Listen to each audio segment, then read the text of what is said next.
Gracieusement et généreusement traduit par Robert Geoffroy, www.geoffroyrobert.com.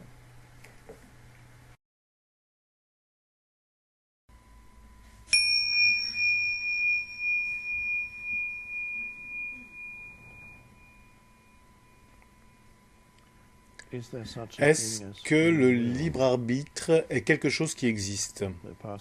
La personne qui pose la question ici écrit: Cher Eckhart, un grand merci pour tout. Ma question: si la conscience sous-tend tous les états, qu'ils soient inconscients ou éveillés, est-ce que le libre arbitre est quelque chose qui existe?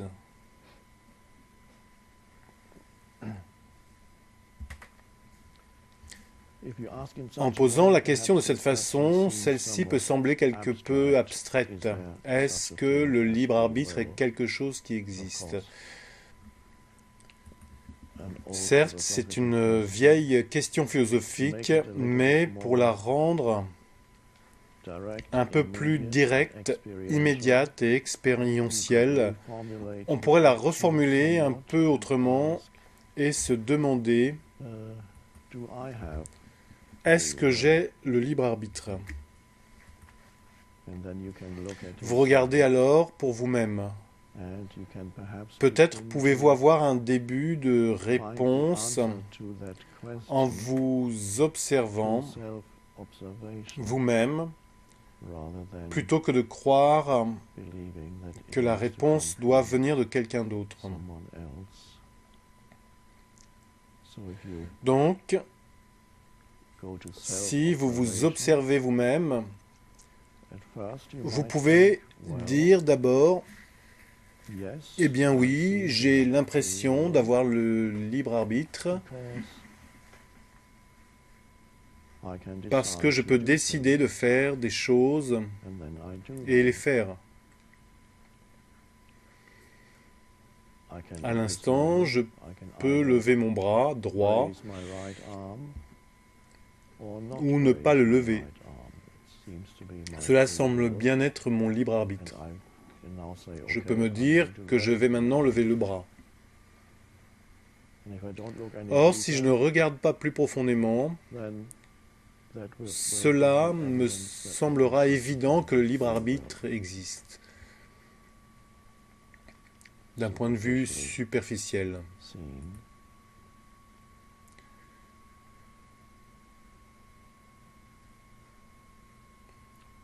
Je peux aussi décider où aller manger, quoi manger, et ainsi de suite, dans ma vie quotidienne. De faire quelque chose, de ne pas faire autre chose, etc. Et voici que je me réveille en pleine nuit et que mes problèmes me tracassent. Libre arbitre? Pas de libre arbitre? Est-ce que j'ai choisi de me soucier de mes problèmes ou cela ne fait-il que m'arriver? Il vous faut regarder ça, l'auto-observation. Ou je décide d'aller au supermarché, acheter quelque chose. Libre arbitre? Oui. Ensuite, je fais la queue à la caisse très longtemps et je m'énerve après le caissier ou la caissière inefficace.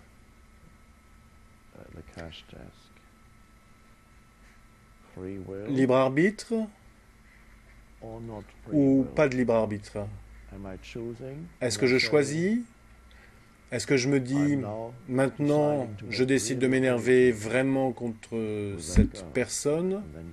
Vous vous mettez alors à vous énerver. Est-ce vraiment ainsi ou est-ce quelque chose qui vous arrive? Vous êtes tout d'un coup submergé par l'énervement.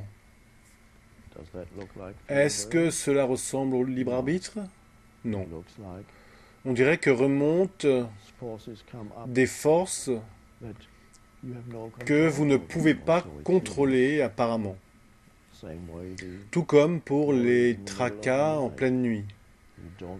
Vous ne vous réveillez pas à 3 heures du matin en vous disant « Ok, il est temps maintenant de se faire du souci, je choisis maintenant de rester réveillé et de me tracasser pendant 1 heure. » Cela ne se passe pas comme ça. Les pensées surviennent, persistent, ne passent pas. Il semble que vous n'avez pas là de libre arbitre. Et là encore, il vous faut poursuivre votre auto-observation. Vous vous réveillez le matin, vous vous sentez bien, vous décidez de prendre le petit déjeuner,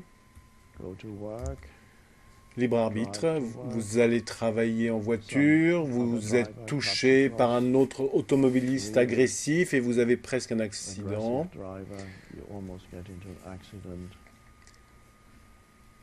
Vous vous mettez en colère et vous arrivez au bureau de fort mauvaise humeur. Libre arbitre,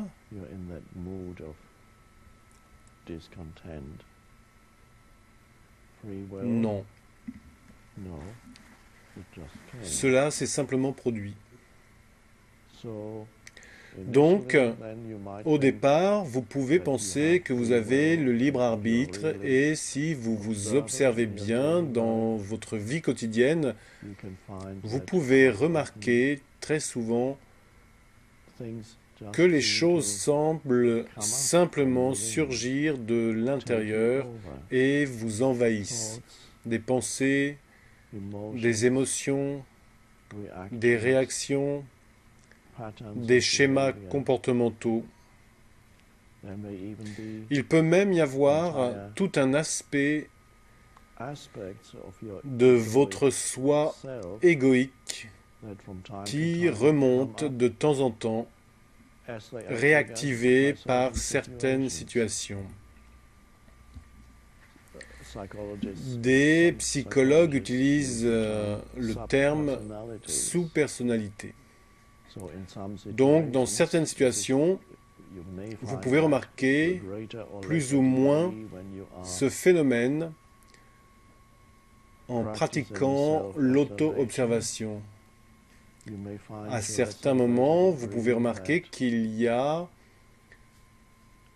en vous des sous-personnalités qui surgissent dans certaines situations quand certaines choses se produisent.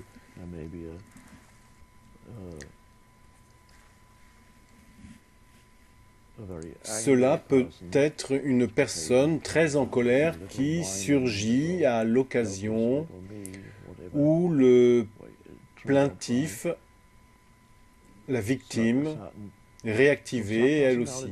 Les sous-personnalités constituent certaines réponses réactionnelles aux réactivations.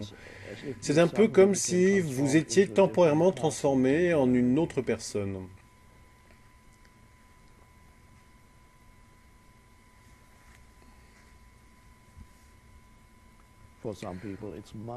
Pour certaines personnes, c'est l'argent qui les réactive. Dès qu'il est question d'argent,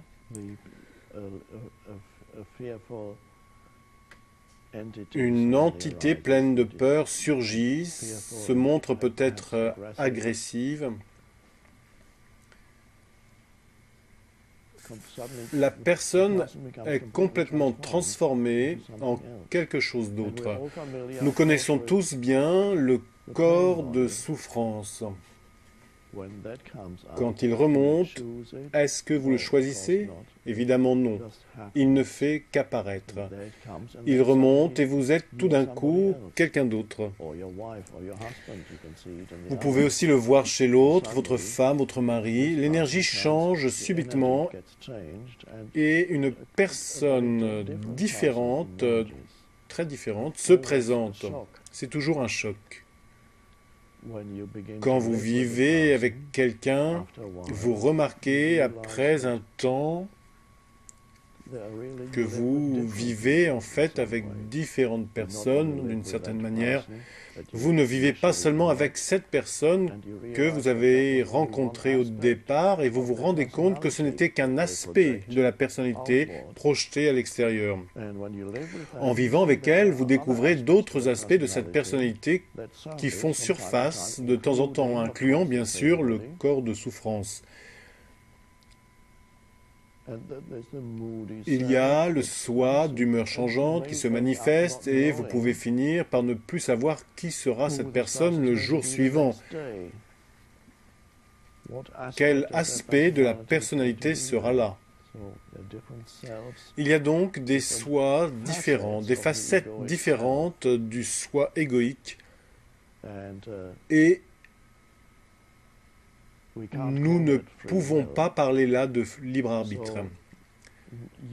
Les humains sont à la merci de forces inconscientes, de tendances, de schémas inconscients. En pratiquant l'auto-observation, vous devenez donc conscient qu'en règle générale, il ne semble pas que vous ayez le libre arbitre. Vous êtes envahi par une chose ou une autre. C'est une prise de conscience très utile, parce qu'en réalisant cela, vous n'êtes plus à 100% sous l'emprise de l'inconscience. Vous pouvez ne toujours pas avoir le libre arbitre, mais vous n'êtes plus totalement la proie des forces et tendances inconscientes parce que vous les connaissez. Elles peuvent toujours se manifester, mais il y a là une conscience. C'est pourquoi l'auto-observation est si importante. De la sorte, vous ne créez pas votre propre perte. Par exemple, en croyant être complètement éclairé, éveillé, illuminé. Attendez un peu et voyez simplement comment vous allez vous sentir la prochaine fois que vous rendrez visite à votre mère ou à votre père, à votre frère ou votre ex-conjoint.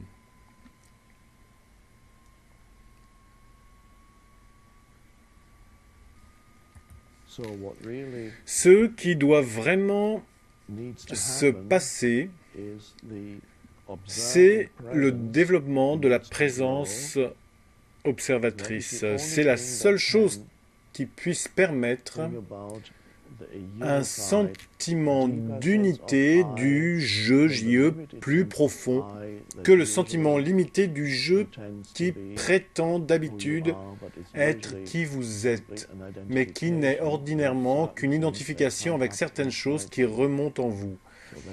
C'est donc l'état inconscient et la moindre petite entité qui se présente dit « je ». Je me fais du souci. Eh bien, qui est ce je qui se fait du souci? Je suis énervé, je suis en colère, et ainsi de suite. Il y a donc tant de champs d'énergie qui remontent, des vieux champs d'énergie conditionnés par le passé qui existent en vous et qui affirment tous être vous dès lors qu'ils remontent. Je, ils disent je. Il n'y a rien d'étonnant à ce que les gens éprouvent de la confusion.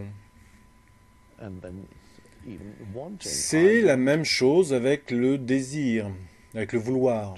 Je veux réussir ceci ou cela, ok? Mais le moment venu, est-ce que je veux y consacrer l'énergie nécessaire ou est-ce le je paresseux qui a désormais pris la place et dit « Non, je préfère regarder la télé plutôt que faire mes gammes ». Un je déclare qu'il veut être un pianiste célèbre et le je paresseux dit qu'il veut regarder la télévision ce soir. Il y a tant de jeux. Des jeux temporaires, et aucun d'eux n'est le véritable jeu. n'est qui vous êtes. Sous l'emprise de forces différentes, une personne inconsciente ne sait pas qui elle est.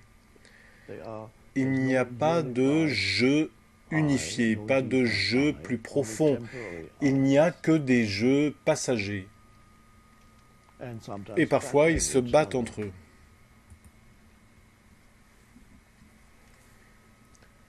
Donc, quelle est la solution? Comme nous le voyons ici, il n'y a là pas de libre arbitre dans l'existence humaine normale. Il n'y a pas de libre arbitre. Mais vous devenez conscient que ces forces ou ces champs d'énergie qui affirment être « je » sont actifs en vous, et c'est un pas en avant décisif. Ce qui est conscient de ces choses est une dimension différente de conscience qui se révèle, et nous pourrions dire, bien que nous devrons considérer cela de plus près dans une minute, nous pourrions dire que c'est l'endroit de la liberté où quelque chose émerge qui n'est pas un sentiment limité de jeu conditionné par le passé, mais un sentiment plus profond de la présence consciente, intemporelle en vous. Et tandis que cela se développe en vous, cela peut impliquer d'abord que vous devenez, à vrai dire, plus conscient de combien il reste en vous de forces inconscientes. Donc la première chose qui arrive parfois, les gens m'en parlent, à mesure qu'émerge la conscience dans sa vie, l'aptitude à être le témoin en présence, il semble parfois aux gens qu'ils vont plus mal, qu'ils deviennent plus inconscients. Mais ce n'est évidemment pas le cas. Ils commencent simplement à se rendre compte de combien ils sont ou ont été inconscients. En d'autres termes, ils se mettent à comprendre le peu de liberté qu'ils ont en réalité. Or, avec cette compréhension vient la possibilité de la liberté et des moments surviennent où la conscience peut dépasser un schéma réactionnel conditionné. Et c'est une chose décisive. Revenons aux exemples que nous avons utilisés tout à l'heure. Vous faites la queue au supermarché, l'énervement se fait éprouver, autrement dit, il n'y a pas le choix ici, il n'y a pas de liberté. L'énervement arrive et tout à coup, il y a perception de cet énervement qui survient. Cette perception est l'espace inconditionné de la conscience et cette perception peut en fait dire « Est-ce que je veux ça? Est-ce mon choix d'être énervé ici? Est-ce que l'agacement améliore mon expérience du moment? Est-ce que cela me donne plus de joie de vivre, augmente mon ressenti de la vie? Au contraire, est-ce que cela ne le diminuerait pas? Est-ce que j'ai besoin de ça? Est-ce que cela change la situation? Ces compréhensions proviennent de la présence. Et ce sont des pensées, mais ce sont des pensées qui proviennent du bon sens en vous, de la véritable intelligence. Vous pouvez donc vous poser ces questions. Est-ce ce que je veux? Est-ce que cela m'aide vraiment dans la situation? Est-ce que cela change la situation extérieure? Est-ce que je ne peux pas plutôt faire sans cela? Et je vais peut-être faire le choix et ne pas éprouver cela. Le choix se présente à ce moment-là et vous pouvez vraiment permettre à l'agacement de disparaître parce que vous voyez que le schéma inconscient n'améliore pas votre qualité de vie.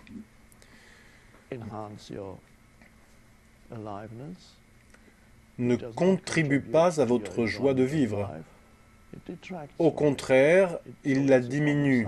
Il est une forme de souffrance. Tant que vous êtes piégé dans ce fonctionnement inconscient, vous ne savez même pas que vous souffrez. Vous souffrez inconsciemment. Le choix vient donc avec la perception. Comment est-ce que je choisis de vivre ce moment? Je choisis de vivre ce moment aligné sur le simple fait qu'il est comme il est. Je suis en train d'attendre ici. Quel est le problème à attendre ici quelques moments? Il n'y en a pas. Et tout d'un coup, là où il y avait avant de l'agacement, il y a une impression forte de vie et la paix. Et la même chose la nuit, pour utiliser l'exemple de tout à l'heure, où vous vous réveillez et vous vous mettez à vous faire du souci. Tout d'un coup, il y a conscience et vous vous dites, est-ce ce que je choisis? Est-ce la liberté? Non, je ne choisis pas de me faire du souci. Je choisis simplement d'être présent à cet instant. Le tracas n'apporte rien à la situation, ne résout rien. Il me prive de ma joie de vivre. C'est une façon terrible de me limiter. C'est la souffrance. Est-ce ce que je choisis? Non. La liberté arrive donc. Vous pouvez vous dire, ce que je choisis, c'est simplement d'être présent en cet instant. Maintenant, il se peut que vous ayez besoin d'un peu d'aide ici parce que l'attraction de l'inconscience peut être très forte. Mais vous réalisez que vous pouvez retirer votre attention du pensée. C'est un choix.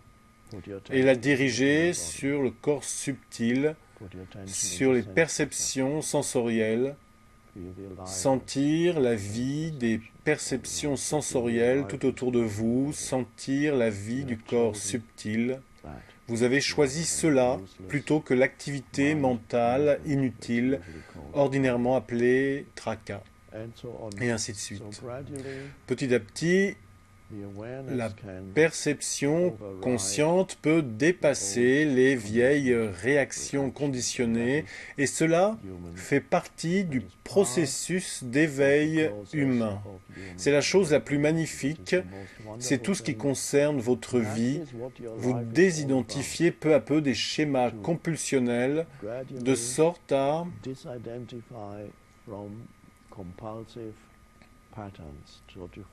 trouver la liberté de la présence, de la dimension inconditionnée en vous.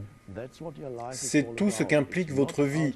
Ce n'est finalement pas ce qu'on pourrait croire, ce ne sont pas les diverses circonstances variables de votre vie, quelles qu'elles soient. Votre profession, votre travail, vos relations, tous les événements et circonstances extérieures. Ce n'est pas ce qui importe en fin de compte.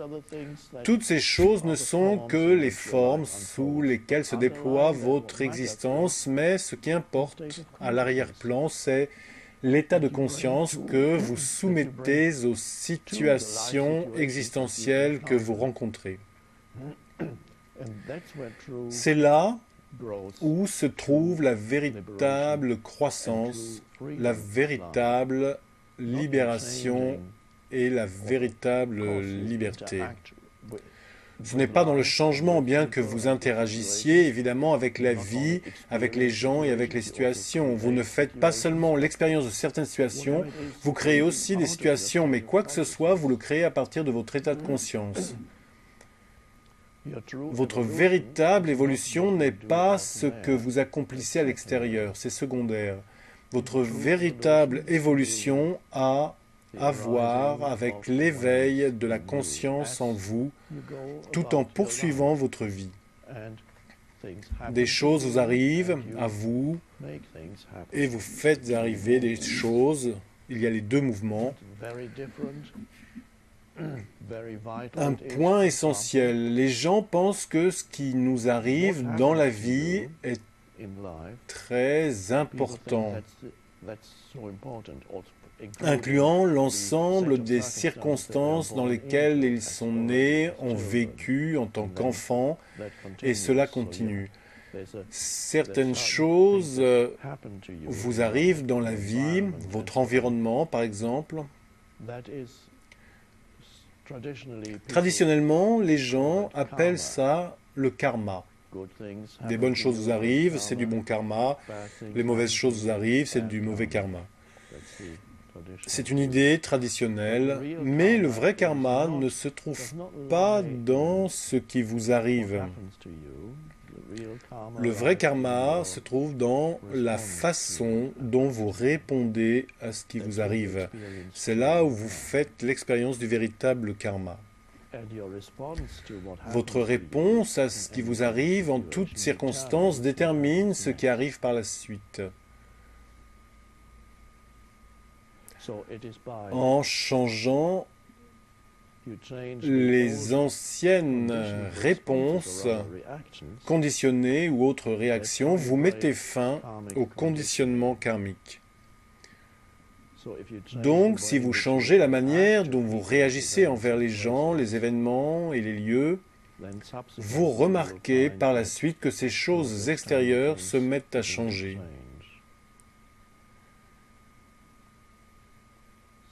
C'est votre liberté de changer votre vie, changer la manière dont vous réagissez aux choses. Et vous ne pouvez faire cela qu'en étant plus conscient, en amenant la perception consciente ou en permettant à la perception consciente d'apparaître. Et maintenant, je peux entendre, bien qu'elle ne soit pas là, la personne qui a posé la question de départ sur le libre arbitre et qui demande ici, ok, mais pouvons-nous choisir d'être conscients ou est-ce simplement quelque chose qui nous arrive? Dans quelle mesure sommes-nous libres de choisir la perception consciente ou est-ce qu'elle nous arrive simplement? Y a-t-il liberté là? Je dirais ceci.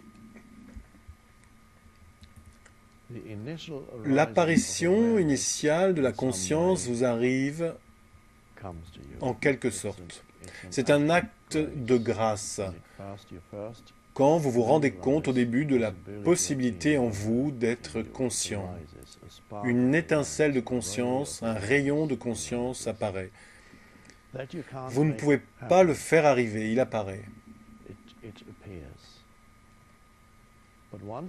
Or, une fois qu'il est apparu, vous savez ce qu'est la conscience. Et après cela, vous pouvez l'inviter, la faire venir. Vous pouvez la choisir. Une fois que vous savez ce que c'est, expérimentalement, vous pouvez la choisir à nouveau. En tant que soi apparemment limité, que petit soi apparemment limité, vous pouvez la choisir, choisir la perception consciente. Vous pouvez l'inviter dans votre vie de plus en plus. Maintenant, cela dépend de comment nous considérons les choses. D'un certain point de vue, l'être humain, soi-disant individuel, peut choisir la conscience. C'est très bien. C'est en fait la façon dont vous la connaissez. D'un point de vue plus profond ou plus élevé, vous n'êtes bien sûr pas séparé de la totalité de la vie, de la totalité de la conscience. Il n'y a pas vous et la vie. Il n'y a pas vous et la conscience.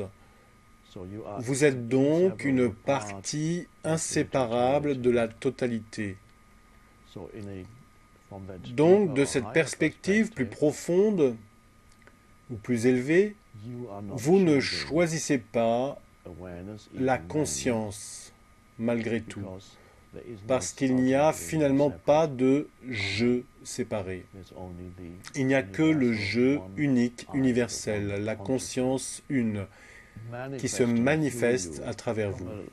D'un point de vue limité, il semble que vous pouvez choisir, mais vous êtes ultimement, vous êtes le je universel, un, la conscience elle-même. Et quand vous, le petit humain dit individuel, semblez choisir, ce qui se passe en réalité, c'est que la conscience émerge ici. On pourrait dire en vérité que la conscience choisit de se révéler en cette forme. La conscience une choisit de s'épanouir à travers cette forme. Donc, libre arbitre, pas de libre arbitre. D'un côté, vous avez vu que dans l'existence humaine inconsciente normale, il y a très peu de libre arbitre.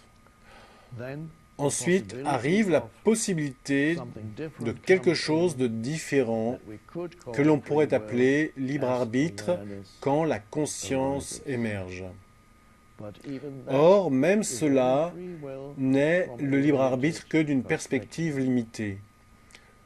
D'une perspective plus profonde ou plus élevée, cela même n'est pas le libre arbitre au bout du compte, parce que le libre arbitre serait l'illusion de la séparation absolue, que l'on est une entité séparée, que la totalité ne s'exprime pas à travers soi. C'est une vision illusoire des choses. La totalité s'exprime continuellement à travers vous. Vous en êtes une partie essentielle.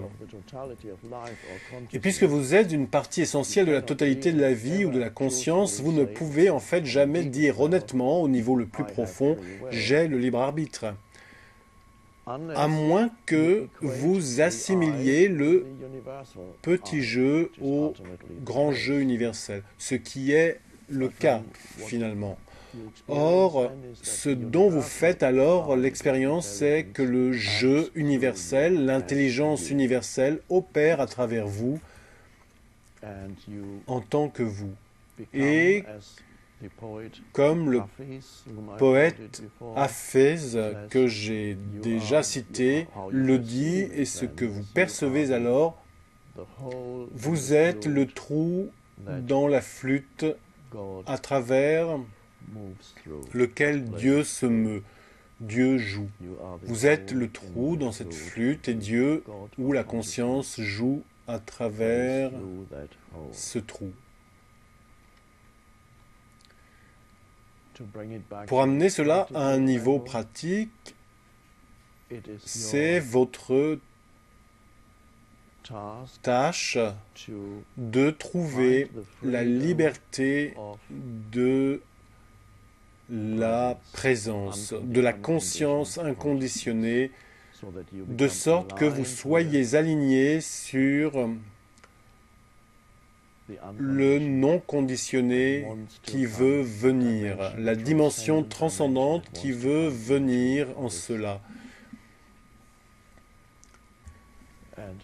Votre tâche consiste à trouver cette liberté, la liberté d'être qui vous êtes.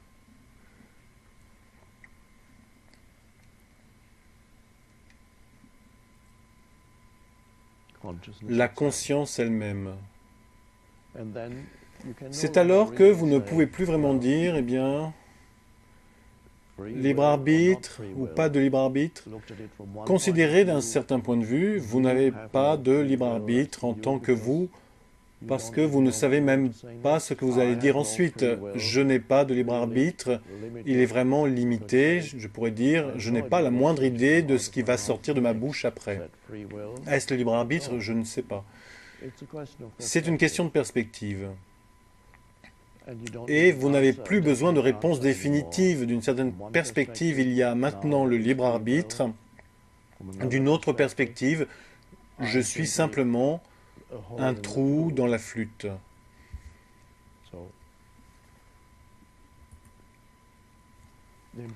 La chose importante est simplement de trouver la présence en vous de sorte que vous ne soyez plus animés par des forces et des tendances inconscientes qui représentent des manières que le conditionnement a accumulées en vous.